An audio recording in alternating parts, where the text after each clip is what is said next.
So in chart patterns, we see a lot of double tops, double bottoms, head and shoulders, wedges, rounding bottoms, triple tops and bottoms. In continuation, we get flags, pennants, symmetrical triangles, ascending, descending triangles, and rectangular, and also the cup and handle. I have actually added a little bit more than I normally do into this webinar today, just to fill it up, because it does go for an hour. So I just like to make sure that I can cram as much as I can in that 1 hour. So I do talk about a couple of other things that most people tend to may not know about when it comes to like the cup and handle. And there is a distinctive pattern in the cup and handle when it comes to the US dollar. Now the US dollar index is one that we should keep a very close eye on, because it does lead to a lot of directions, of course, in the markets, and it's always spoken about.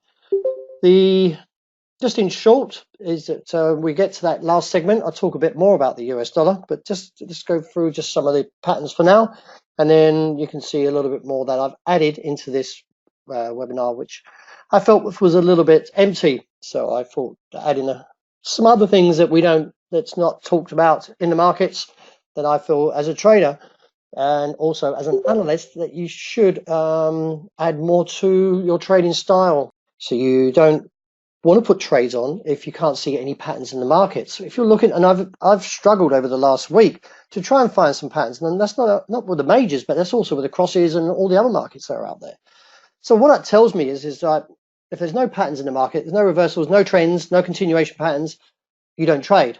And that's fully it. Otherwise, you're just giving money back to the market, which isn't ideal, of course. So hopefully by the end of this webinar, and some of the things I explain, some of the experiences that I've learned from working in the bank, is that and blending them with and embellishing them with the technical ideas and the fundamentals, you do get a bit of an understanding and the risk behind trading. So in a broader sense, every group or every bar or candlestick charts gives us an insight into the bigger picture. You once understood, the chart patterns can be a key to unlocking where the market potential may be heading. With the right skills, these patterns can be identified, deciphered, and also utilized. These are the patterns that you look for. You look for double tops, head and shoulders, reversal patterns in rising wedges, for instance, falling wedges. Rising wedge is bullish. It's quite easy to remember. When it's rising, when it's falling, it's bullish. When it's rising, it's bearish. And it's very, very simply to remember. The other two patterns here that you can see is that when the market's in a bull trend, you go to shoulder, head, shoulder, and then your neckline connects. And then from the top to the bottom is your measured direction. And that's where you take profit on the break. So you can, on the MT4, add stop entries underneath the market. So you can get triggered in terms of if you, instead of waiting for the break and the fall happens and you miss it, but if you actually put the trade on and you put your take profit and your stop loss above that neckline, that's a good trading plan. It's the same as when you're trading the rising wedges. The fact is the break of this support, the measured move inside here is where you're looking for. That's where you take profit and you put your stop just above the line.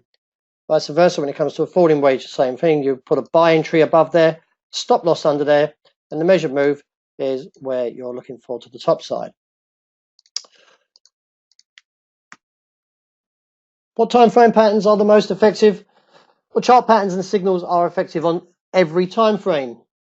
Shorter the time frame, the noisier is the content. And I do try to tell people, don't trade in the noise, because you're just going to get whipsawed and you're going to just hit headwinds, and you'll just find that eventually you'll get frustrated with the markets, and then in the end you feel like it's just not worth the whole thing, and then you give it up.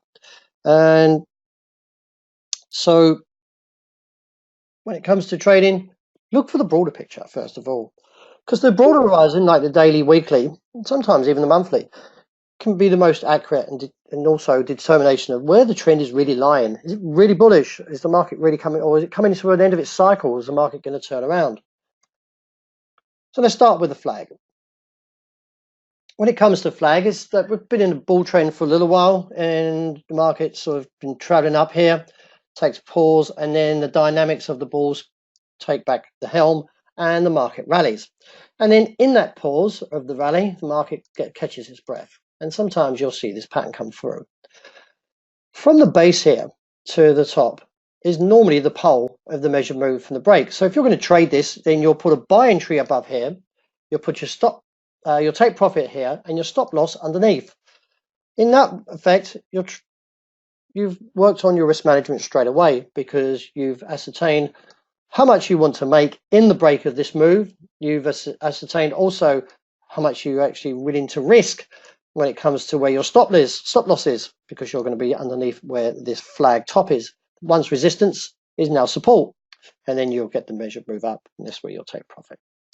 When it comes to a negative pattern here, as the market's selling off, takes a pause, is from this point here to this point here is your pole, and then the market posts this flag, and then from the break, so you put a sell entry under here, your stop loss above where the break was here, and then the measured move, of course, is from here to here, which is on the break to your target. And if it's in a true bear trend, these are just pauses in the pattern of the trend. And they're quite easy to trade, because normally if you're not the only one seeing, so you're not the only one seeing these. And the fact is, you'll find that it ends up in a self-fulfilled prophecy, that the market tends to move that way because everyone's looking at it and everyone pretty much goes with the pattern. So it's like a weighted move. Flags are viewed as a brief pause, as I mentioned, in the dynamic market movement.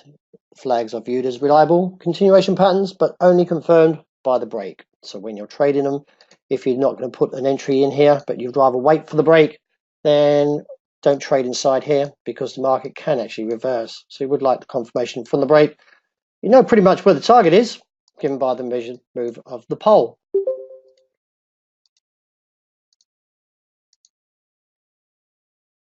Pennants are very much like flags. So you can see here that we've got the pole again, and with a pennant, it comes in like a cone, and without a shape move, the reliability of the formation becomes questionable, and trading can carry an added risk. Look for volume for confirmation on the initial move, consolidation and resumption to increase the strength of the pattern relationship. So you can see here again, there's your measured move, there's the break, and there's your target. So again, you can leave a buy entry here, your stop loss under here, and you'll take profit here. That's pretty much how I trade sometimes when it comes to seeing these patterns. And the same on the downside. The market's selling off, coming back into a cone shape. From the break, measured move, there's my take profit, or even I'll be looking for that target and maybe lowering my stop loss as the market's going down. That might be a better way of trading it. But nevertheless, it's the pattern that you're looking for, and it gives you an indication where the market can potentially end up. There are three basic shapes when it comes to symmetrical, ascending, and descending triangles. The symmetrical triangle, again, is based on the measured move. So inside here, you can see that the market has got a measured move here. Now, if you're going to use this on an hourly, you won't get much of a move, because if the Aussie is only moving in a tight range and you see this shape, you might find it's only like 25 points. If you look at it on a daily, it might be about 100 to 150 points. So it's worth the risk in terms of trading to put it on in and looking for this move that we can get with the symmetrical. Now again, with the ascending triangle, now I'm going to show you two patterns actually with this descending triangle. That is on the pound at the moment, and also on Bitcoin. I should show you that as well at the end of this webinar to show you how dynamic these patterns can be. But you can get the idea when you're trading. There's a measured move, break, retest the break, normally support becomes resistance, and there's your measured target down there, or vice versa up here or up here.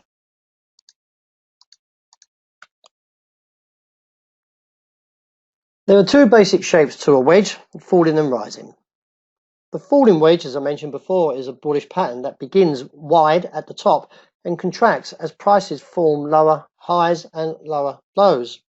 So in a bull trend, you can see here is that the market rallied up, it's dropping, and as it drops, eventually it should continue on in the bull pattern. When you see this pattern, you can add to your, so if you're long, or if you bought this position and then you see it pulling back, you can add to the position as it breaks to the upside. Or for the market's selling down, you look to square up your position and look for the break, and you can put your stop loss there, because if the market is true to its nature and does break to this pattern, then it will continue on. And you can double up, you can stop and reverse. So if you've been short, you can take your profit back and maybe buy it. So if you're whatever size short, you square up and then you double up and flip and go long on the break of this pattern.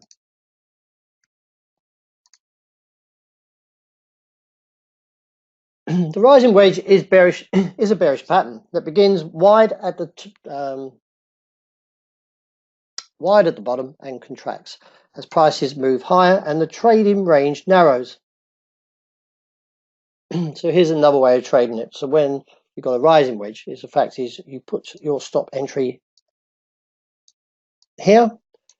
The measured move, of course, is here to here is your target, and your stop's above there, and vice versa.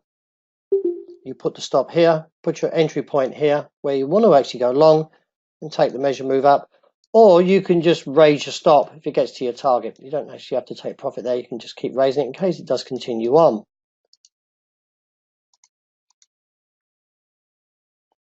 The head and shoulder pattern, this is one of my favorites. It's quite reliable in terms of an inverse or a head and shoulders. So what it is when the market gets tired, and the bull trend has been going for some time, is eventually the market will pause, hit a left side shoulder there, pull back, and then rally, and eventually peak out around a head. It will pull back, and most probably, and quite often, is around the same place where the left shoulder was posted, and then the market recovers as well. How you trade this is quite simple, is that you look for the break of the neckline, and from the head to the neckline is your measured target. So you can again leave an entry here, stop loss above here, and from the head to the bottom here is your measured move. So you can put a take profit in as well. Okay.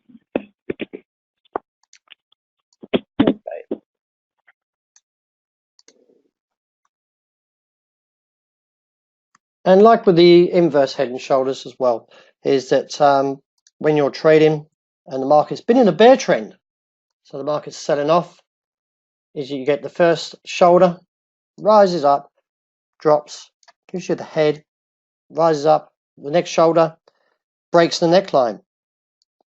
1 point, 2 point, 3 points, 4 points. Then you leave either here or here as a buy level. Some people prefer to wait and see how it develops, but normally the pattern is that if it doesn't pull back, then it will just continue on. These are reversal patterns, so if you ever see them in trading, and you do see them quite often, is that they're quite dynamic, and mainly in dailies they are very much quite reliable once you start to recognize these patterns a little bit more. Keep an eye on volume as well when you're trading these patterns. It's nice to see that on the break that the volume does pick up, and the continuation from here also picks up in volume. Looking at the Kiwi dollar, you can see that as I mentioned before, from June up to October is that the trend started around 67 cents on the Kiwi dollar, and then rose and then began an uptrend. But as I mentioned, this head and shoulders are pretty much when the market gets tired. So when it got up around 75 cents, that was where the head was formed, and you got the shoulder here. You can even, I like this pattern because the market never really sustained. You can see all those spikes, but the body's all kept underneath. And you can just take it from here if you want to, add that on. There's your measured move. And you can see here that the shoulder was finally broken and then dropped. When you're looking at this pattern, if you just be aware that sometimes the measured move can sometimes slip, and then you might find that you might miss out. So if you feel that your target may not get reached, then the other way you can look at it is you can lower your stop loss every time as it's continuing on. And then eventually, if the market does turn around sharply and get one of these strong bull candles, it'll stop you out. I can't stress it enough when it comes to trading that you do put a take profit and also a stop loss in your trading. If you're finding that you're getting stopped out too many times, then obviously your stops are too close. And if you're finding that you're keeping your stops or your stop loss is close because you don't want to risk too much money, then you should be putting on a smaller position to your requirement that you feel comfortable with, that your stop loss can actually be at least about 30 or 40 points. If you're trading in heavier volume and you've got like a 30-40 points, then you'll find your account will be wiped out very quickly. So again, it's all about understanding your risk management and understanding that when you're putting trades on, that you can't just put one trade on and then expect it to go all the way up, because it doesn't work like that. You can see inside this pattern there was quite a few sell-offs in those days, and also a rejection here. And I like this pattern also is because it had an outside range day and it was a false signal. An outside range day is, which I'll be talking about in a second, is that when the market makes a new high from the previous day's high and makes a new low from the previous day's low and closes lower. You can see clearly 1, 2, 3 days were taken out in this pattern here, and the market turns straight round. So this is how sometimes these signals aren't reliable. And if you're trading that and your position is too big, then you can't run it up that high, of course, because it's like 200 points. So you probably would have stopped at somewhere here and maybe re-added it here. But let's say you didn't trade that way. Let's say you traded it from, and you looked at the key and you went, wow, there's a pattern here that I can trade as a head and shoulders. Well, you put it on there. That's where you put the stop entry in or sell the break and then watch it sell off.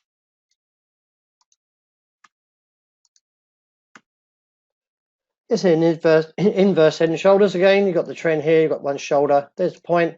You got the head. Then the move back, the shoulder, and the break. And sometimes in these patterns they do pull back and then go higher. So that's another pattern you'll see. Okay.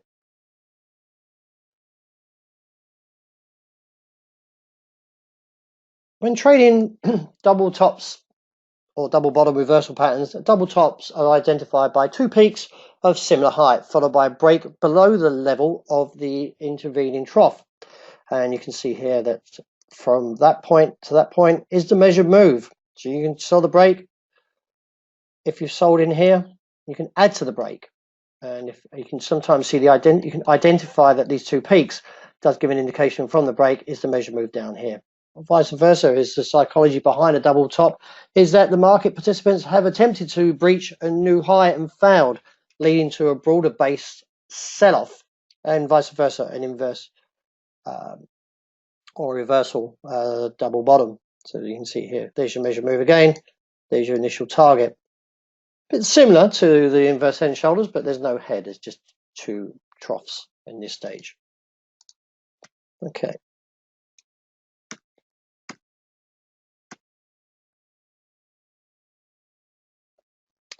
So a double top chart is when you're trading this is there's a few ways of putting your entry on. And this is the existing trend. This is the first point. This is a pullback, and there's your second point.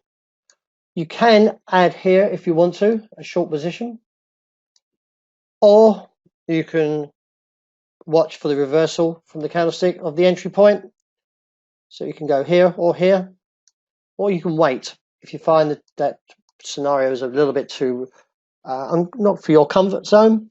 Then wait until we get the break of the candlestick underneath the neckline, and you can put your entry point in here, and the measured move is from here. So the break of the neckline is about here, say for instance, and you put your trade on here and your stop loss just above the neckline. This way is the fact that once you've put the trade on is that you don't have to keep looking at your position because you've got the levels in place where you feel comfortable. You've got the levels put in that where you want to stop out. So what you've done is that when you're trading, always use a journal, because in that journal you can always go back to your notes and see whether or not the market was in the right condition at the time of when you were trading. So first of all, if you didn't like this idea here or put an entry in here, but you would rather wait to recognize the identity of this pattern, and just say it's the Aussie dollar, and just say that's a daily chart. So you put the entry here, so you'll say to yourself, well, okay, argument's sake, 73 cents is where the level is there. The measured move from the top here to here, say it's about 150 points. So then you've measured 150 points down to here. So you know on the break of 73 cents that you're looking to a sell-off down to 71.5. So that's your objective. That's where you want to take profit. So you know your risk management when it comes to trading, that you're looking to try and make at least 150 points in this move from this pattern. On the flip side, though, is you've got to work out where you're wrong. And if it's like 45 points, and this is where your stop's going to be, so then you're risking 45 points to make 150 points. So that, to me, is a good trade. The other thing as well when trading is about volume and knowing how much volume to put on. I always like to do parcels of 3 or 4. So with the MT4, the smallest trade you can have on is 10 cents per pip. So if you don't have to start out big, I mean, and get used to these patterns, you'll have to trade the smallest you can, just so that you can master it and understand how these patterns actually really work. Otherwise, if you go in too big, it could end up and not work out to your satisfaction, and you'll probably find you'll get frustrated with the whole thing, and trading with emotions is not a good idea. But trading with these patterns, it does take the emotion out. It does take some of the risk out in terms of looking where you want the market to go.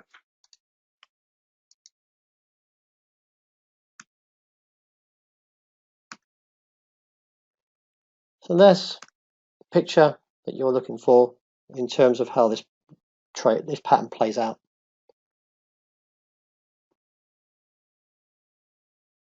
Again, after the trend line break in a double bottom pattern, a retracement back to the trend line is very common. So do be aware that if you've not got your stop in the right place, when the market breaks here, it tends to come back and test this level and then begins in an uptrend. So you could either put your stop loss a little bit lower where these bar chart, I'm using the bar chart here for instance, and you can put your break entry a little bit higher here. But you can see if you got in here, it does pull back somewhat and then go up and then continues on.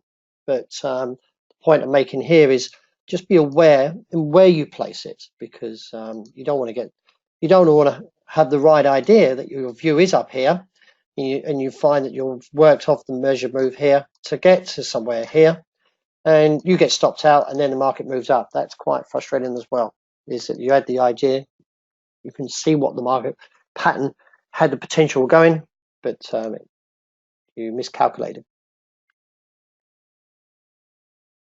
So looking at the euro, and you can see here from the double top. Now, the reason why I've got this is the fact is you've got 2 points here and 2 points here, and the measured move was on the break of this level here. There was a bit of continuation though, so you find that these patterns don't often break straight away. So if you're finding there is a continuation, be patient. Put the point in here and leave your stop just above here. You can see that first candle that went through there the next day, and then it continued on down to 115. So the market move was pretty much fulfilled.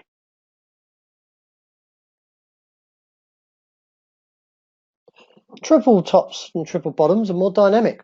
When you see them, they actually are stronger in the reversal pattern.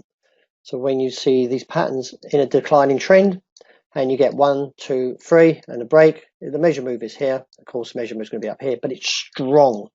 I've always found that these patterns, if you can identify them quick enough and find them, is that and sometimes if you're going to look for a trade, you tend to look for about 25 markets, whether that's going to be equities, commodities,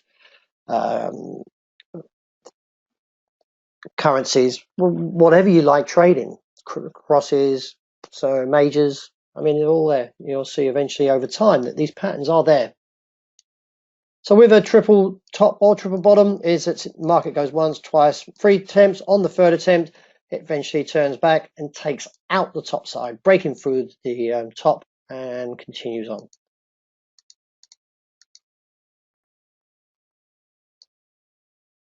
Okay. Now, as I mentioned, I did add a couple more continuation patterns in here. The key reversal.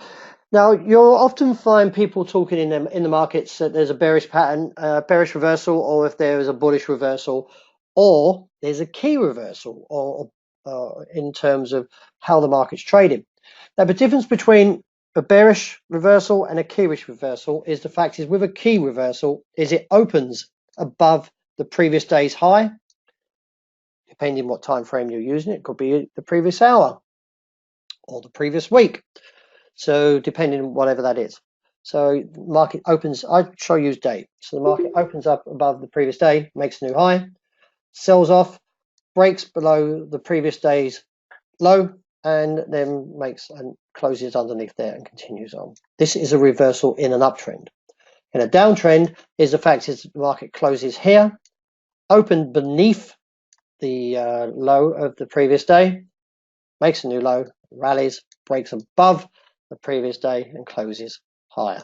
So you can see once again the fact is that who's in control straight away? It's the bulls. Now the other thing I would like to mention with the bearish is the fact that the open can be somewhere here and the close can be somewhere here. Point with a bearish reversal day is the market made a new high from the previous day's high and a new low from the previous day's low. But you need confirmation in these patterns. Even when you're looking at a shooting star or dragonfly or dojis, or when you're looking for hammer, hangman, they all need confirmation.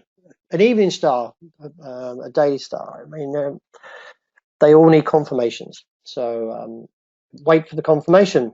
So if you see this pattern here and the next day opens very strong, you step in and buy, because normally this would just go on and on because it's a reversal. You know, they are very dynamic in their own sense. So as I mentioned before, just to make another cap on this, is that after an uptrend, the open must be above yesterday's close. The day must make a new high, and the close must be below the yesterday's low. So I'm using the daily time frame. If you're in a downtrend, like I mentioned, the open must be above yesterday's close, and also the high. The day must make a new low, and the close must be above yesterday's high. So you can see here. So we've got a new high and a close here from the low here. Okay.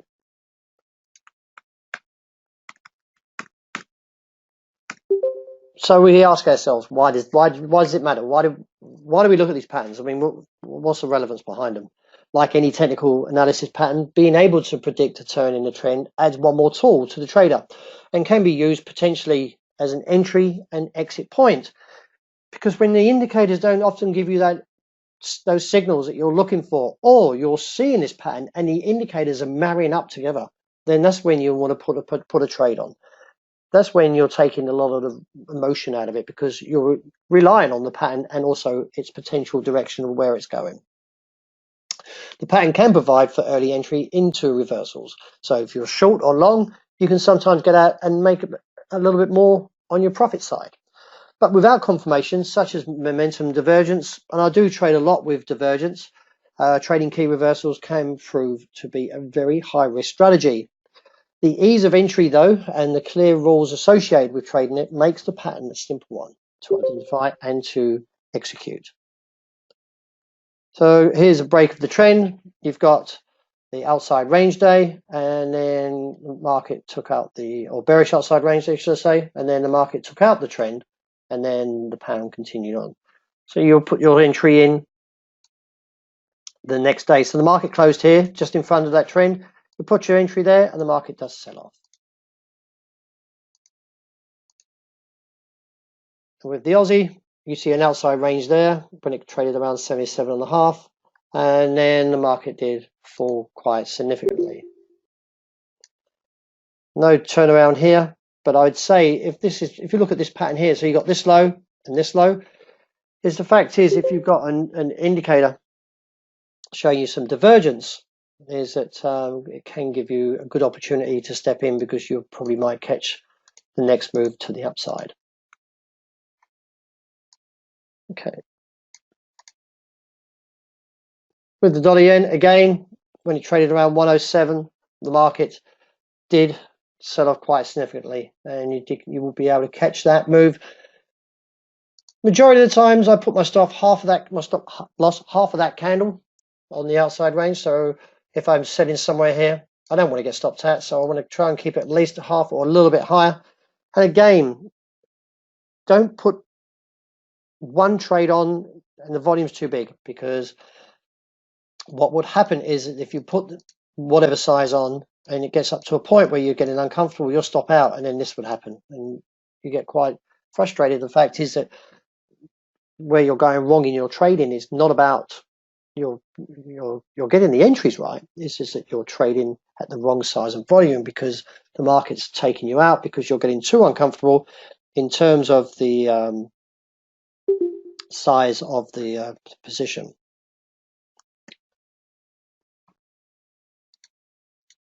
Okay. And just before we go into the other markets, just like to show you here again. I think you've got the idea that the outside range days, and you put a trading stop, and then reversal, and the dynamic break from that signal there came through here, and then you can see the pullback, and then the market went up. I'm not always saying that you'll catch these moves, but if you can identify them, then you can catch onto it. And again, you can see that the market didn't take out half that candle pattern when it did sell off, and continued on at least from 126 down to 121.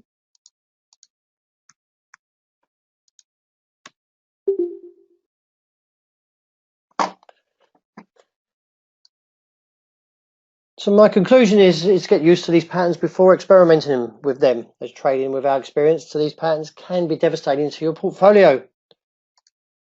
Likewise, waiting to get on board a trend by waiting for the price to fill a gap can cause you to miss the big move.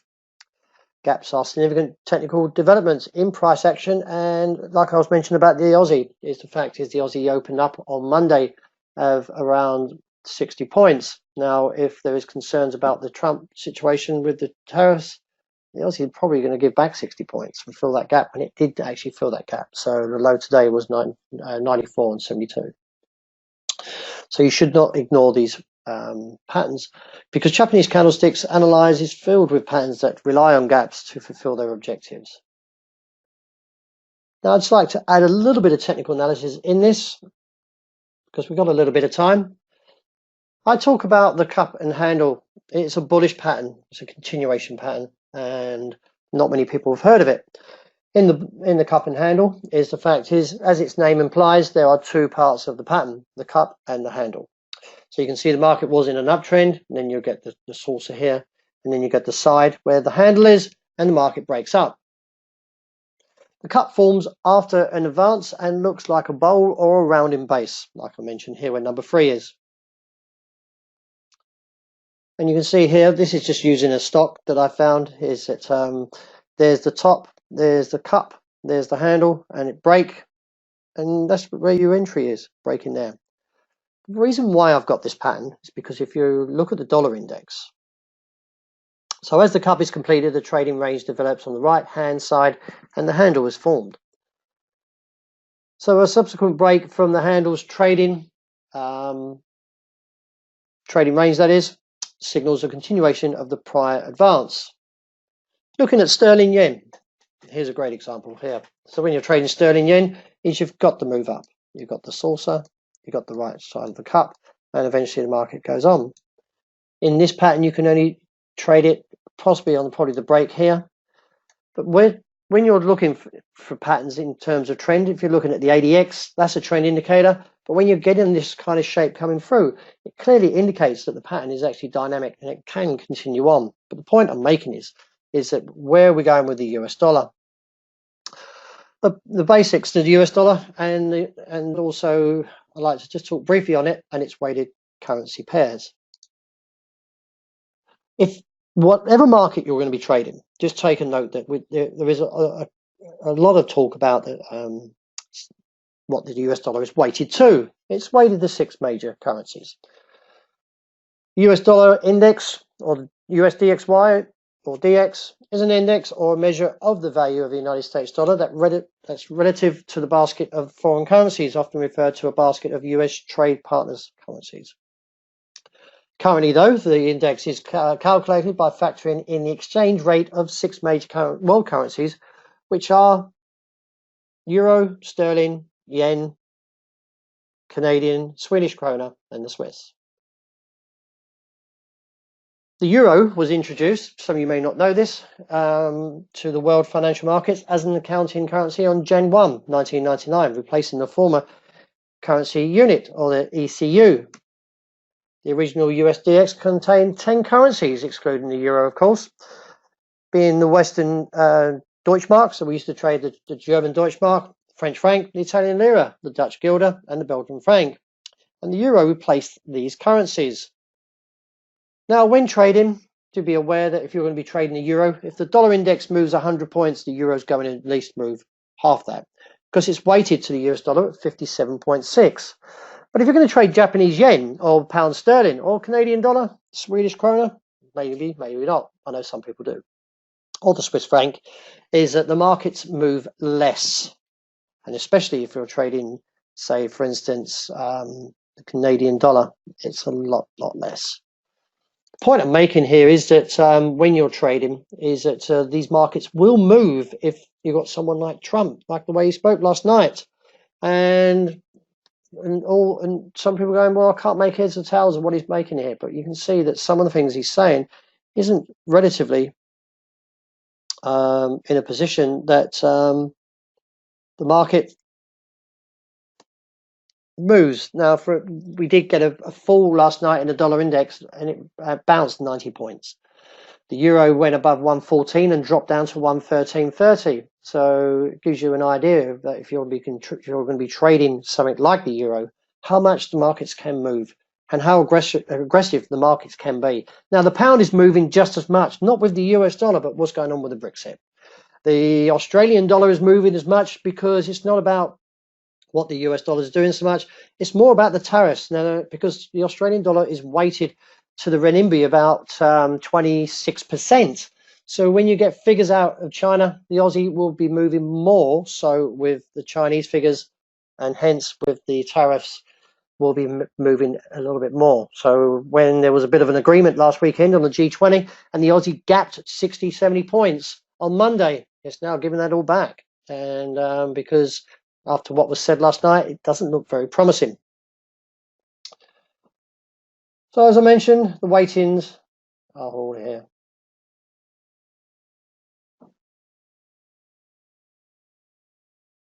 So the cup and handle, is there one on the dollar index? Well, this pattern is a monthly, and it goes back to my career starting in the late 80s. And you can see here we had the stock market crash, and then as the years progressed on, is if you have been following the US dollar, is that in 1995 up to 2002, so you can see these cycles tend to go for 7 years, and 7 years here, and not so much. But then from 1987 to 94 was bear. So you can see it does move in 7 years cycles. The point I'm making, though, in 1995, when Alan Greenspan was the Fed chairman, and now we have Jerome Powell, is he pushed rates so hard, he kept lifting interest rates, and he pushed the dollar all the way up to 120 on the index. Now, if we have a look at this pattern here, you can see that.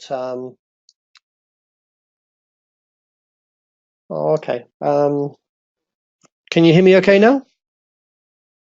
I trust everyone can hear me okay. Looking at my monitor, it tells me that I'm speaking clear. So the reason why I've put the looking at the US dollar is this is my career, and so my experience of the dollar has been pretty much when it's got to around the 120s and when it's got down towards 70s, when the market was trading around the GFC. And then before, and you can see here the pattern that came through here was quite strong and eventually broke to the upside.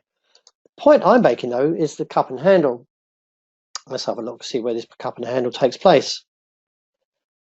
That's when the market began, topped out and bottomed out around the 2008 GFC. There's the cup. If you stretch it out, the fact is You got the sorry, where'd it go? Here we go. And you've got the handle. This is the time when Donald Trump came in 2016. The market got to a 14-year high, pull back to a low of around 88. This was the low, and now we're trading up around 97. If this is correct, the next move up should be towards this region here. So I do expect to see a stronger dollar. So let me just see if that was the end of this. Let's just get to, I think there's, yeah, there we go. So my measure move is there around 115. Now, as I said, this is a 7-year cycle. It can go back over the last 7 years. So to me is that this pattern began around 2001 and we're heading into the handle now around 2018. So therefore, it does give me an idea. So let's take one step back and say to ourselves, well, if this pattern is true, and it is a cup and handle, for instance, then where can it go? Well, to me is that if the market does progress further, now this is talking, so we're here at the moment, so the recovery is around here at the moment, 97. If we break in towards the recent highs that we saw 103 and go onto here, so this will probably take us around about, we've probably got to add another couple of two years on for this.